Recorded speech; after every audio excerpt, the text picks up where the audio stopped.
Dyma Leighton Andrews wedi dod yn gefnam. Bore da Leighton, diolch am ddod draw. Bore da.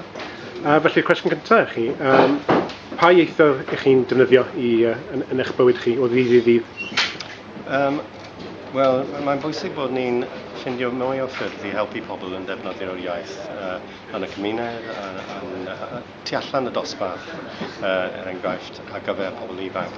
Felly mae'n bwysig i ddefnyddio cyfrwng fel cyfrwng cymdeithasol trwy'r gyfrwng Gymraeg, a mae'n bwysig bod ni'n cefnogi hynny fel llywodraeth.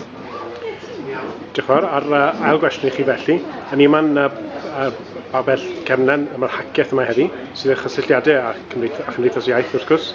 Beth ych chi'n credu dylai'r rôl Cymdeithas Iaith bod dros y cyfnod nesaf yma?